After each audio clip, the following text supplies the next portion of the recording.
First at 4, why some Baldwin County neighbors say a massive solar farm could change Stockton forever, and the last-minute push in Montgomery to shut it down. And then 1,000 U.S. troops are heading to the Middle East as President Trump talks peace, why Iran says the U.S. is just negotiating with itself. And we are looking at mild temperatures down at our area beaches. Some sunshine back out. We'll see how long it stays this way in your forecast. First on the Gulf Coast with breaking news and weather. Fox 10 News starts now. Well, hey there, everyone. We're so glad you could join us for Fox 10 News at 4 on this Wednesday. I'm Shelby Myers. Lenise Lagan has the evening off.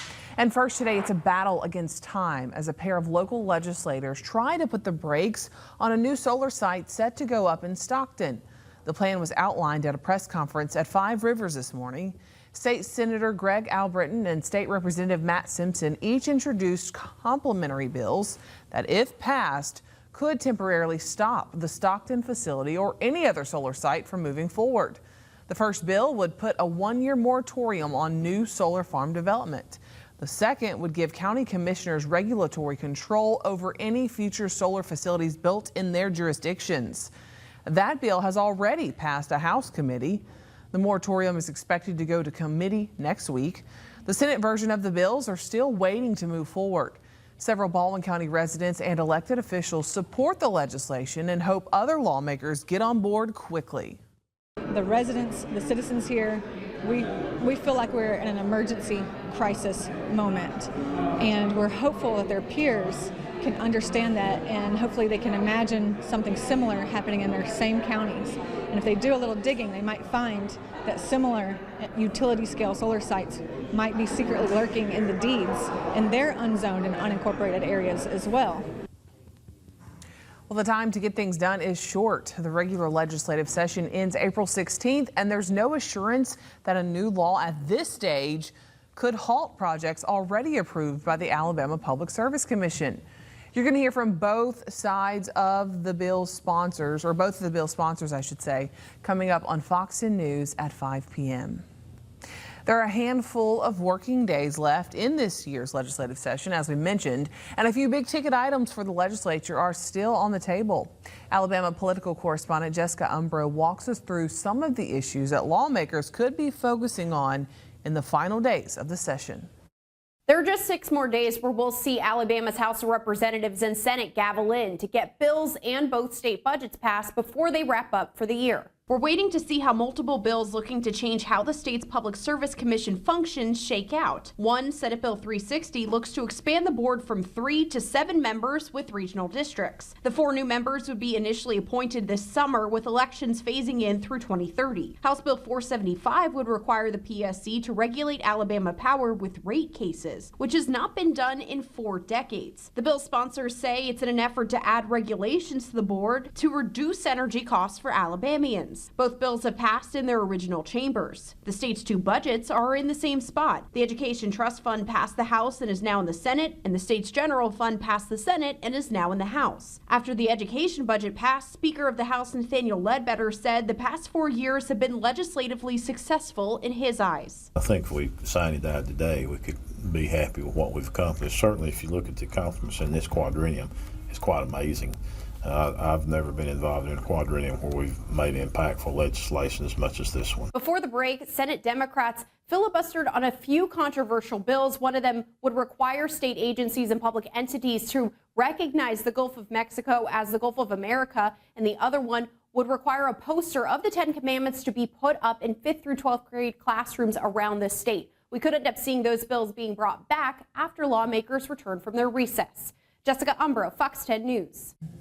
And lawmakers are set to meet Tuesday through Thursday for the next few weeks. All lawmakers who are not retiring are looking to get back on the campaign trail for their re-election bids after the session wraps up. All right, let's take you outside today where you can see traffic is moving slowly on the Bay, not slowly, nicely on the Bayway and the Causeway. Let me not get you guys confused today on this Wednesday. Everything looks smoothly. That's what I was trying to say. And the weather is also fairly nice out there as well. A little warm on the warmer side, but you know, nothing to complain about. Yeah, we got a little breeze out there today, and the clouds were around at times this morning. I had a lot of people saying, hey, is it going to rain? And, you know, there's no chance of rain. It's been stable. And now we're getting the sun back out this afternoon. Yeah, it was hazy. I noticed kind of like that almost overcast look to it today. Right, but no rain, and we continue to stay dry. Here's the situation down at Orange Beach right now, Shelby, at 72 degrees. Winds are out of the southeast at 8. And kind of a little bit more moisture back in the air today, at least down at the beaches, 63 degrees. Kind of looking out there towards Perdido Pass. Got a few little white dots out there at the tip of the pass. Looks like some boats fishing the rocks at the end of the jetties there at Perdido Pass right now. All right, let's see what's happening with our satellite radar picture. There are a few puffy cumulus clouds in the area today. The low clouds that were around earlier are breaking up, and we're not seeing any rain coming out of these clouds. It is a stable atmosphere with high pressure dominating our weather pattern both at the surface and aloft, so that's keeping systems from coming in that would bring us rain. The pollen count is very high, and it's going to stay high through the end of the week and into the weekend. It gets breezy on Saturday, and that's when we typically see the pollen get stirred up, and there's no rain to wash this pollen out of the air. If you do have evening plans, we are expecting comfortable weather. The 7 o'clock temperature still at 71 degrees, and then after nightfall here, dropping into the low 60s, and we'll be down around 60 degrees overnight tonight. We could see a few clouds, maybe some patchy fog overnight tonight. Our morning temperatures tomorrow morning going to vary a little bit across the area. There'll be a cooler pocket of air up I-65 here, middle 50s Evergreen and Bruton, 60 in Pensacola, and then back to the west, more like around 60 degrees, even back to Mobile and Leakesville. So we do have a front draped across the area. Coming up, we'll look at rain chances through the weekend. They are low. We'll also talk about some changes with our temperatures.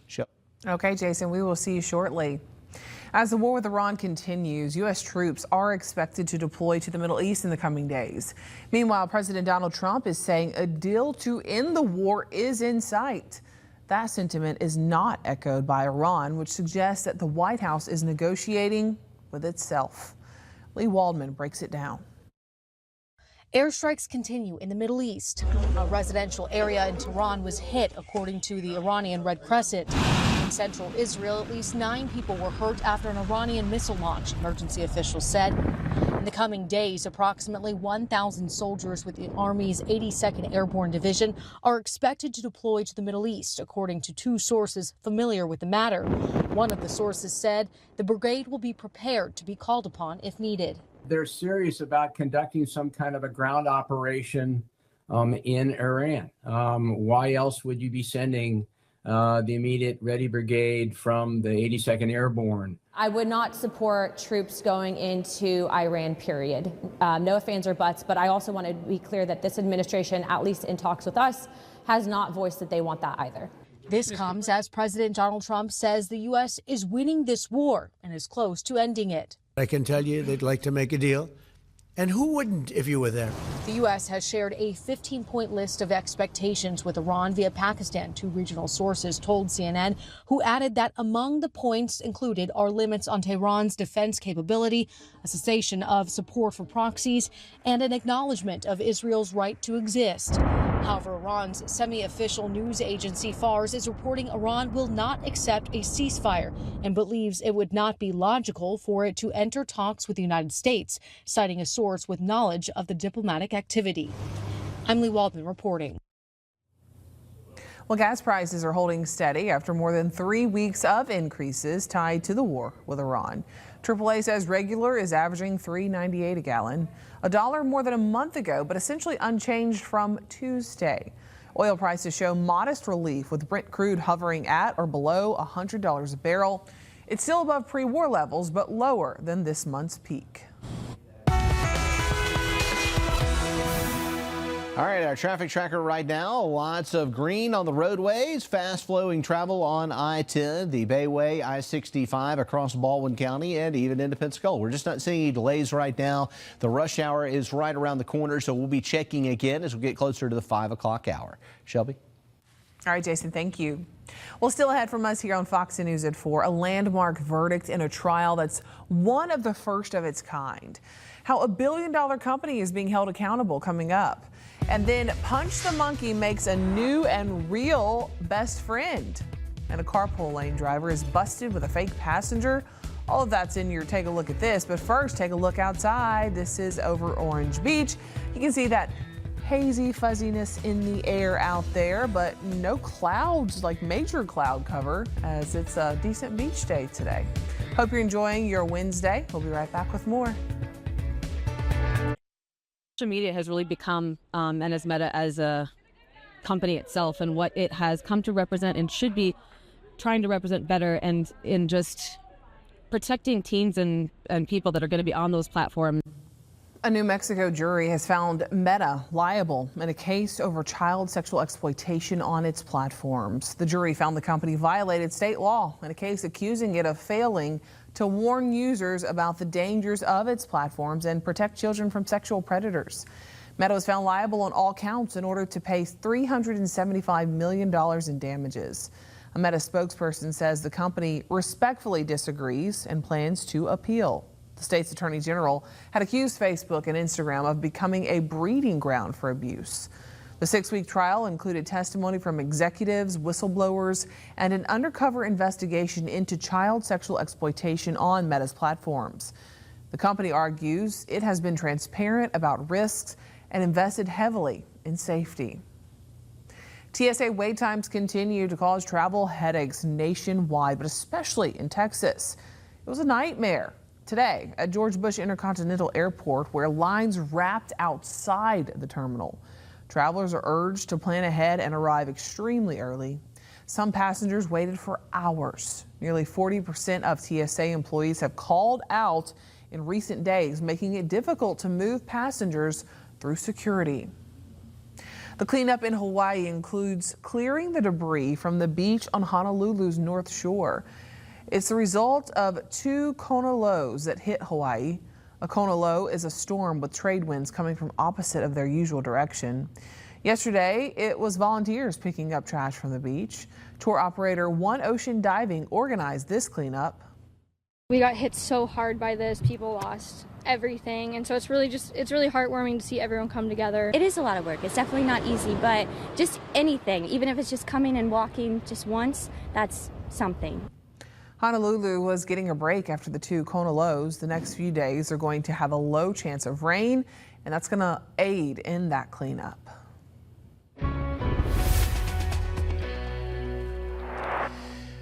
All right, looking outside right now with our downtown Mobile Dolphins cam, part of the Eastern Shore Toyota network of cameras. And we've got pretty nice conditions going on out there in downtown Mobile. Right now, our temperatures look great. We're at 76 degrees in Mobile. It is cooler near the coast. We've had a pretty refreshing breeze today near the coast, 72 in Navarre. It is 67 in Destin. You know, it's not perfectly warm right along the water's edge at our Gulf beaches, but you get a little further inland and it is substantially warmer, about a 10-degree jump.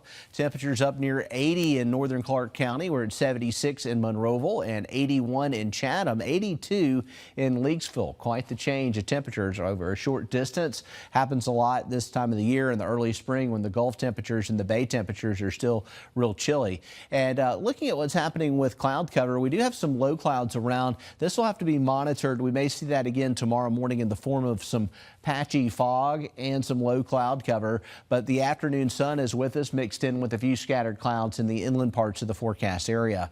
Tomorrow, we do expect that morning fog to lift. In the afternoon, it looks clear with sunshine and just a few passing clouds tomorrow afternoon. Taking it into Friday, we will have morning cloud cover again, but afternoon sun is likely again on Friday. No rain. A little front drops through the area on Saturday, and the only thing you'll notice is that the air will turn drier and we'll have more of a refreshing breeze on Saturday. That's about the only thing that's going to happen with that front, and it will drop our temperatures down a little, especially on Sunday. We'll have some clouds around on Sunday too, with highs only in the mid 70s on Sunday. Kicking it forward into Monday. Again, there is some rain looming off of the southeast coast of Louisiana, but we're not seeing anything in our area to help with the drought conditions and the substantial rainfall deficit, which is approaching 8 inches for the year now. Our morning temperatures tomorrow morning at 60 degrees. As we look further to the north in Grove Hill, we're talking 57, 55 Evergreen, 58 Navarre, 60 in Pensacola, 59 in Gulf Shores, and 57 in Fairhope. Over the next few days, our temperatures will edge up some. It gets a little warmer on Friday. Then that front comes through on Saturday. We drop about 5 degrees with our daytime highs. And we've got a temperature of 77 on Saturday. And Saturday is a big day to raise money for a great cause. This is the Child Advocacy Center benefit, the Downtown Cajun Cook-Off. Great food, live music. It's in Cathedral Square from 10 to 2. Come down and see us. Fox 10 will be there. And our temperatures will be in the mid 70s as we get into the afternoon during the cook-off. So it should be ideal for that. The 10th year in a row we've seen great weather for the cook-off. And looking ahead, we've got sunshine Sunday, Monday, and Tuesday, Wednesday, partly cloudy skies back to the low 80s. So plenty to track as far as good weather conditions, just a lack of rainfall in that extended forecast. All right, Jason, thank you. Well, 3 cities are getting an underground tunnel from Elon Musk's The Boring Company. Baltimore, Dallas, and New Orleans beat nearly 500 other cities in the Tunnel Vision Challenge. As winners, they'll each get a 1-mile tunnel funded by the company aimed at easing surface traffic. The only underground operation right now is in Las Vegas. It's 2 miles and uses Teslas with human drivers. Las Vegas also approved a major expansion, 68 miles with 104 stations. The company is also working on a tunnel project under Nashville. The world fell in love with Punch the monkey, who went viral for toting a comforting stuffed animal with him at a Japanese zoo. But now it seems Punch has ditched the dolly for a very new and very real best friend named Mo. Jeremy Roth has his heartwarming story, and take a look at this. We could all use a little good news these days, and here's some that'll make fans of Punch the Monkey go ape. It seems our beloved Punch has finally made a real best friend.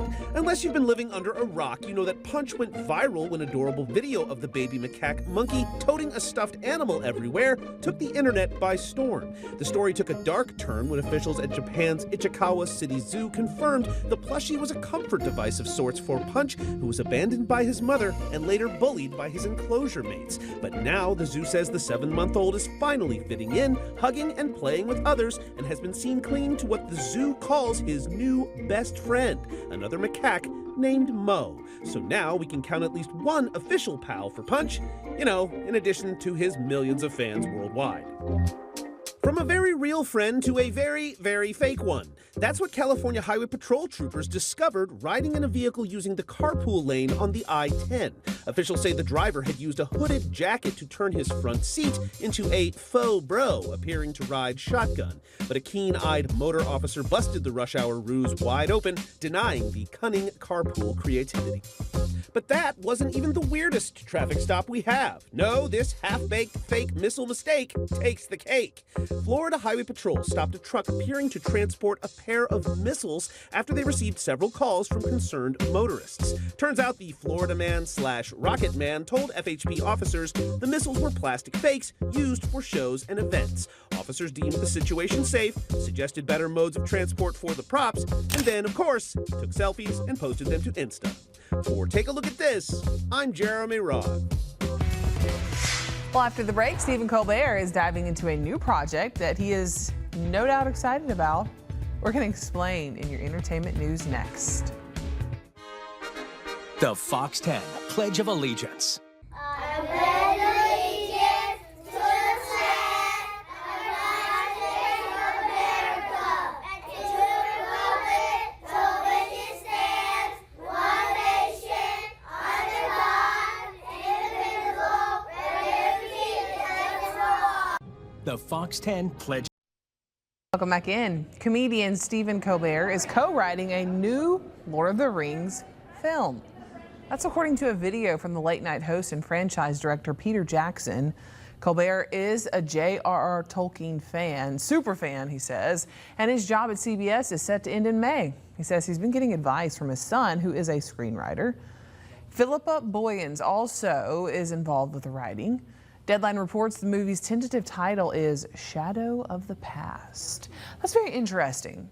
I don't know. I need more information about that. I'm excited, though. I think Stephen Colbert can do a good job. So it's going to be exciting to see. A popular astronaut drama plans its final launch, and a Regency-era romance enters a new chapter. Fox's Ashley Dvorkin has all of the latest in today's Hollywood Nation. Are you ready? No. Laguna Beach looks back. Bridgerton's new romance and For All Mankind nears its end in the Hollywood Nation. We will not back down. The final chapter of For All Mankind is on the horizon. Apple TV renewed the sci-fi series for a 6th and final season. Season 5 premieres March 27th. 3 iconic girl groups are joining forces. TLC and Salt-N-Pepa announced their co-headlining tour with special guest En Vogue. It marks the first time all 3 groups will hit the road together, performing their biggest hits across North America. The announcement comes ahead of their joint performance at the iHeartRadio Music Awards March 26th on Fox. The tour kicks off August 15th in Franklin, Tennessee. A new love story is taking center stage in the world of Bridgerton. Netflix announced season 5 is in production, releasing a teaser video and first look images, revealing the show's first lead queer couple. It follows Francesca Bridgerton as she re-enters society after the loss of her husband and forms a complicated connection with his cousin. No release date has been announced. Wow. I think you nailed it. Laguna Beach is taking a trip down memory lane. The Roku channel released the official trailer for Laguna Beach, The Reunion. Lauren Conrad, Stephen Coletti, Kristen Cavallari, and Lo Bosworth are among the original cast members, returning to revisit the moments which define the series, sharing behind-the-scenes stories, and reacting to iconic episodes. It premieres April 10th. For all of us, it was hard to revisit for different reasons. In Hollywood, Ashley Dvorkin, Fox News. Well, next up, we're going to take a look at those big breaking stories headlining your news at 5. And then this. We are concerned that this could deter some consumers from filing complaints. Changes to the CFPB's complaint portal sparking a fight over who gets help and who gets blocked. Next, what's different now and why advocates in the industry disagree on what it means for consumers. But first, Jason, a check on that forecast. Yeah, we may see a little bit of fog in the area tonight. We also have some unseasonably warm temperatures. I'll have that outlook coming up. Committed to you. This is Fox 10 News. The Fox 10 News crews are working right now, bringing you breaking news updates and follow-ups for Fox 10 News at 5. We've got a couple of those stories to preview now. A verdict could come down for Haley Harris, the Baldwin County woman accused of international parental kidnapping in connection to taking her daughter to Mexico. We've been keeping a close eye on the trial, the very latest coming up at 5. And then new charges for the man arrested for sodomy earlier this week. Daniel Kuhn is accused of sexually abusing and giving meth to a child known to him over several years' time. We're breaking down those new charges today. We'll have more on this and other stories when Fox 10 News at 5 starts in half an hour from right now.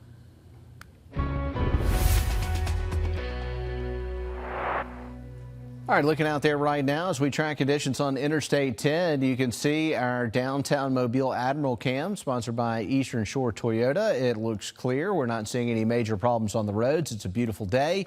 And here's what we're tracking on our Fox 10 weather app, a clear situation on radar. You probably noticed some clouds this morning, but we're not seeing any precipitation. We're already taking a peek at the weekend. We've got your downtown Cajun cook-off forecast, your weekend outlook, all available for free on our Fox Fox 10 weather app. And here's what we're seeing with our day planner for tomorrow in Pensacola. Watch out for some fog in the morning. We could see patchy, dense fog in the area. Temperatures will be in the low 60s to start the day. We'll have temperatures only in the lower 70s into the afternoon. We're still seeing a pretty significant breeze off the Gulf at about 10 miles an hour, and that's going to keep it cooler near the water tomorrow afternoon. And looking at Mobile's plan for tomorrow with the temperatures in the fog forecast.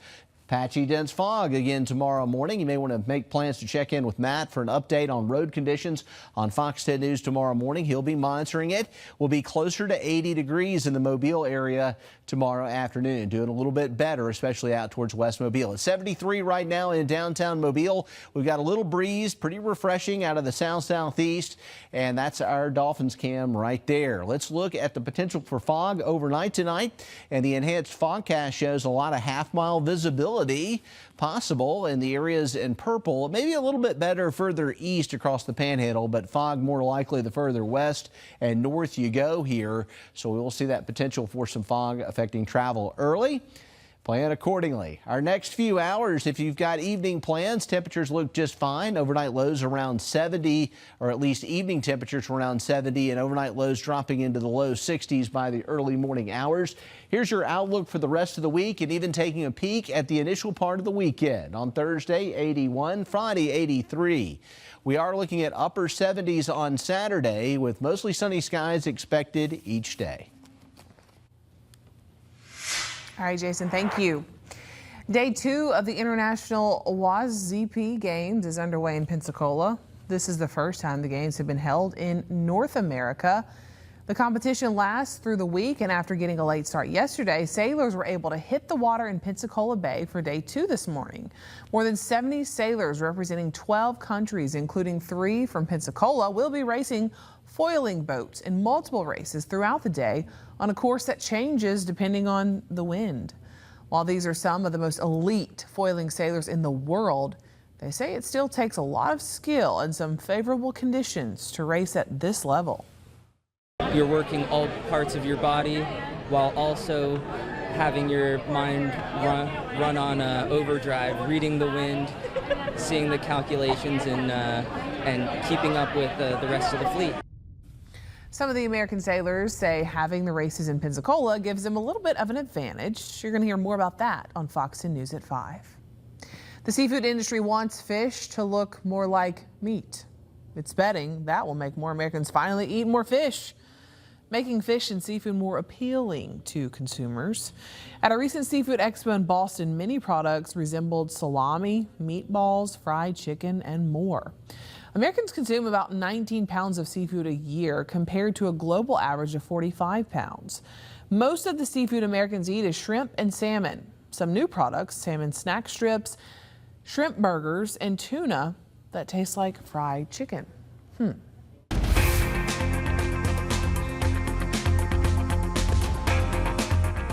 The Consumer Financial Protection Bureau runs a portal where consumers can report problems.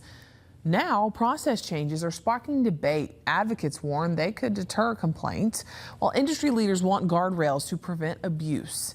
In today's Watching Your Wallet, consumer investigator Carice Jackman explains what's changing, why it matters, and what it means for consumers looking for help.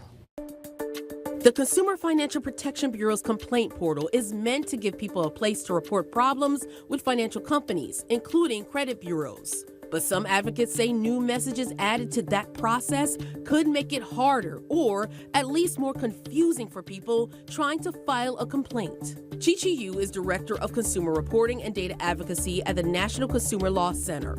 She says her group is concerned about changes it has seen on the CFPB's portal. The change is they put in not one, not two, but multiple screens before you can file a complaint, telling consumers that if they have a complaint against the credit bureaus, that they have to file a dispute with the credit bureaus first and wait for that to be resolved before they can file a complaint with the CFPB. Wu says that language could leave some people thinking they cannot file a CFPB complaint until they take other steps first. We are concerned that this could deter some consumers from filing complaints. But industry leaders see it differently.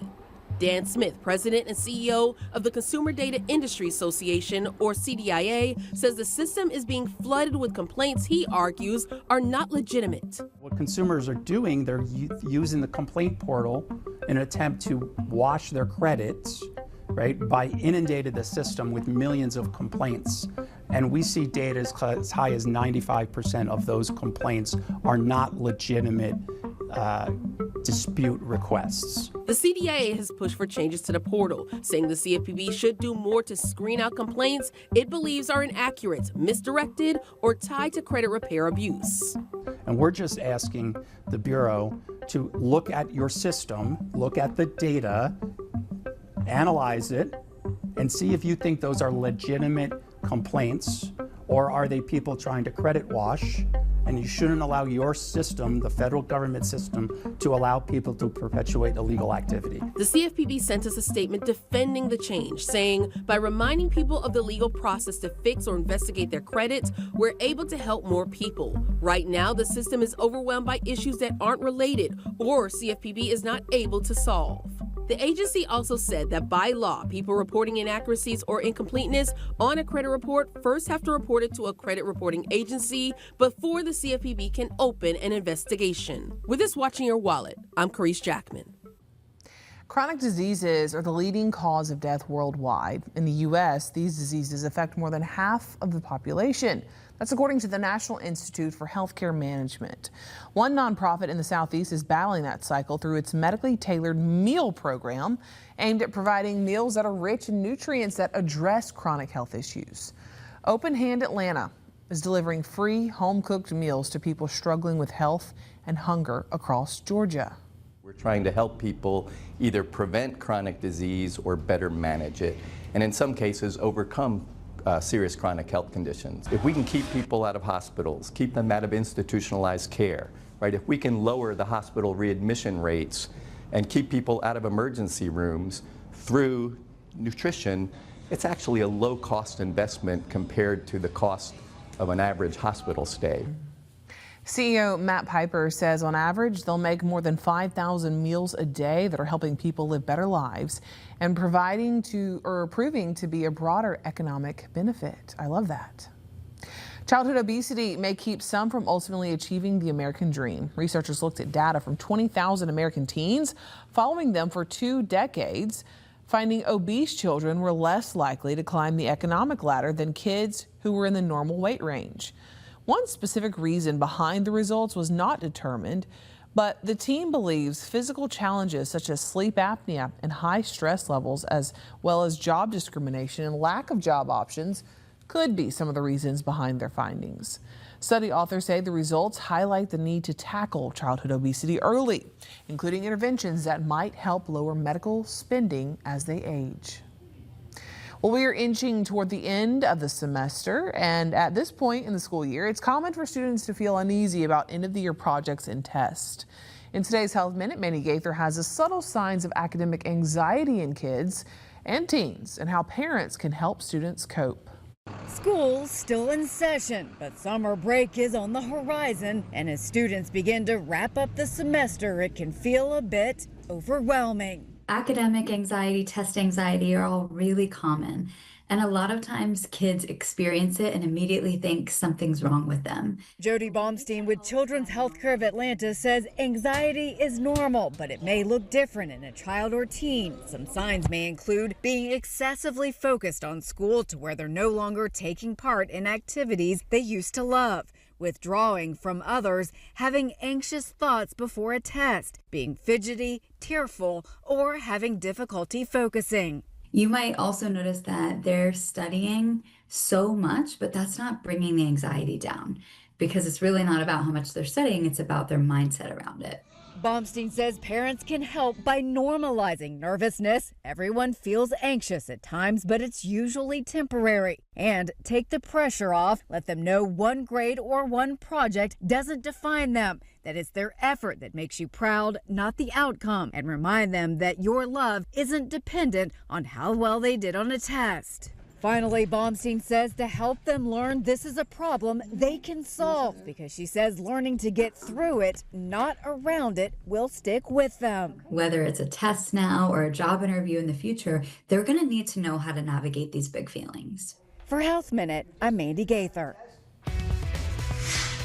When we return, thousands of Girl Scout cookies donated to help feed families in need. How this one cookie order turned into treats for families in feeding and housing programs next.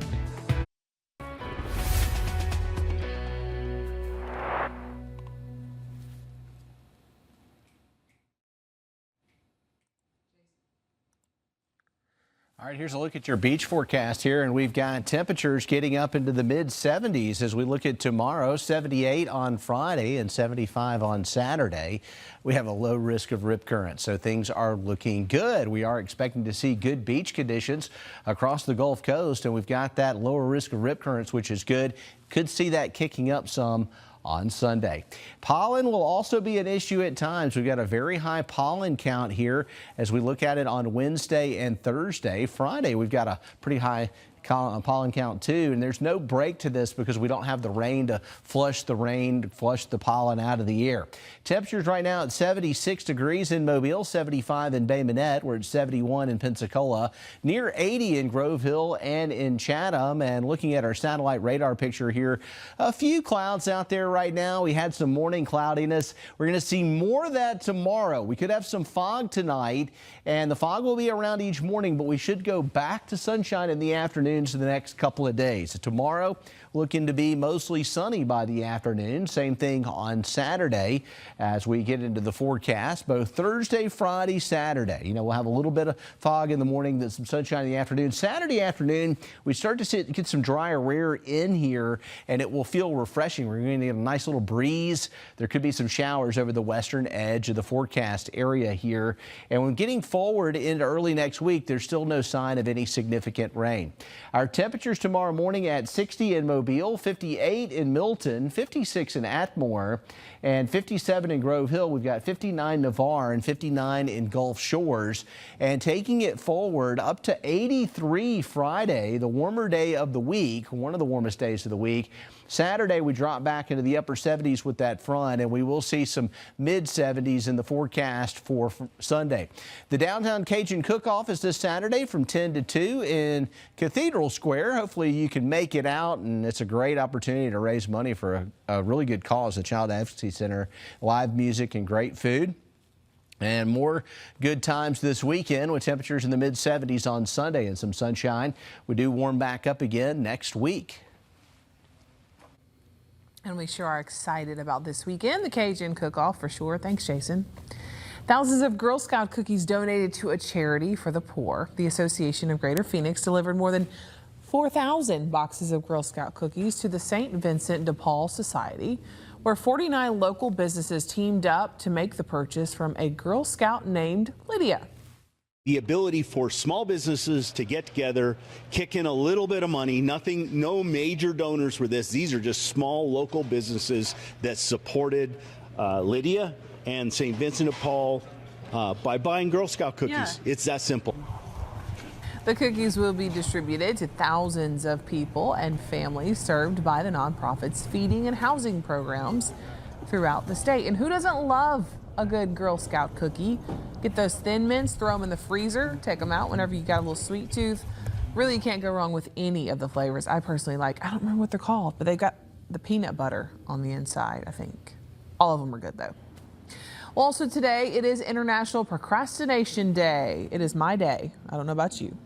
It's a day to put off what needs doing to do something that doesn't need to be done. At least one New Yorker celebrated early in the day. I celebrated, yeah. I woke up on time and then procrastinated getting ready. Really? Yeah. Now, what do you do when you want to snap yourself out of it? When you have that task and you're like, I just got to do it. How do you make yourself do it? You just do it. You just go and you do it, and you get the other things that you were gonna do instead. I mean, I think that is the key, but it's so much easier said than done. Just do it. Just do it. Put away the phone. Focus. Do it. It's very hard though. All right, International Procrastination Day happens the same month as National Procrastination Week, which happens sometime during the first 2 weeks of March. We'll get around to it. I don't know, whenever it is.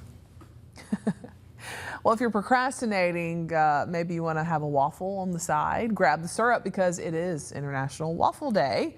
The celebration started in Sweden, but now the world gets in on the fun. So heat up that waffle iron and smother it in butter and syrup. Or just get creative with whipped cream, powdered sugar, sprinkles, chocolate, or jelly. I call it jelly. Some people call it jam. We actually have a mini waffle maker, and we buy pancake waffle mix, and we, from time to time, will make mini waffles in our little home iron. They're so good, so delicious, and I prefer mine with nothing but just butter and maple syrup. That is key. So good. Well, it may soon be easier and cheaper than ever to catch up on some sleep on United Airlines. The airline is rolling out a new Relax Row seating for economy passengers. They convert into a couch, giving travelers more room to rest on those longer flights. United says it's ideal for families who have small children, solo travelers, and couples. Relax Row customers get a mattress pad, a plush blanket, 2 pillows, plus a kids kit for families. United says it's the first North American airline to offer couch-style seating. The seats launch in 2027 with up to 12 Relax Row sections on each plane. That is something that I would pay extra for, no doubt. I cannot fall asleep in a normal airplane seat. My head's bobbing, even with those pillows. I just can't get comfortable. So having somewhere where you can actually lay down, relax, game changer.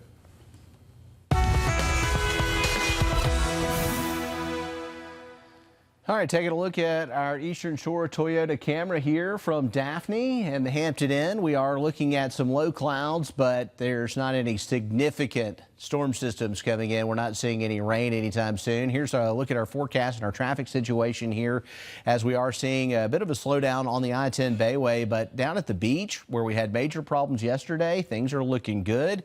Wildfire's been contained and handled and put out and all that good stuff. In and out of the Wallace Tunnel, we are seeing a medium flow of travel, but no big delays there. And checking Pensacola also looks really good. So we have good traffic conditions. We may see some fog tonight that affects your morning drive. I'll have more on that coming up on Fox 10 News at 5. All right, Jason, thank you. Next, how an 8th grader in Edwardsville turned an Amazon wish list into Priya's closet, giving classmates the daily basics they might not have at home without anyone ever knowing. It's easy to take necessities for granted. One 8th grader in Illinois wanted to make sure her classmates never had to ask for the basics if they couldn't afford them. Steve Harris shows us how. Inside Lincoln Middle School in Edwardsville, at the end of this hallway, there sits a closet peppered with positive Post-its. And every day, 8th grader Priya Link stops by that closet to see what's inside. You see, the closet has her name on it, but the contents aren't hers. Priya's Care Closet is a storage closet that has personal hygiene products and everyday necessities that children might not have at home. The idea came to her while she was fundraising for an organization that helps families in need. She truly cares about everyone else before she cares about herself. Her principal, Michael Corey, loved her idea. We have students here in our building that, don't have all the resources at home that they could need. I started going through my everyday life. What do I use every single day?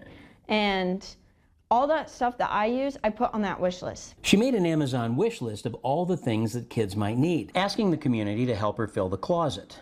Well, by the next morning, everything had been bought. That was my wow moment, where I was people are willing to help me with my big project. We have pens and pencils, notebooks, loose leaf paper, socks, hair ties and hairbrushes, tissues, feminine hygiene products, body wash, conditioners, and shampoos. Now students can get what they need discreetly. It's nice to have it in a space where students can access it without having to, make it known that they need those resources. And with the help of donations, Priya keeps this closet filled. That's my end goal in life, is to help people. At just 14, she's got a lot of helping people ahead of her. Steve Harris, First Alert 4. Our Shelby Myers in the studio now with an update. And Shelby, what can you tell us? Well, Cameron, Daniel Kuhn now faces 3 counts of sodomy and 1 count of providing methamphetamine to a minor after 2 new sodomy charges were filed against him today. Court documents say the new charges stem from alleged crimes against the same victim. Earlier this week, we told you Kuhn and his wife Ashley were arrested last Friday, accused of sexually abusing a child known to them for years. The Baldwin County Sheriff says the abuse started when the victim was 10 or 11. Ashley Kuhn faces charges including rape, sodomy, child exploitation, and providing meth to a minor. No new charges have been filed against her. She and Daniel are accused of giving the boy meth and then forcing him to have sex with Ashley. Both are being held on cash-only bonds. Ashley at $450,000, Daniel at $300,000. In the studio tonight, Shelby Myers, Fox 10 News.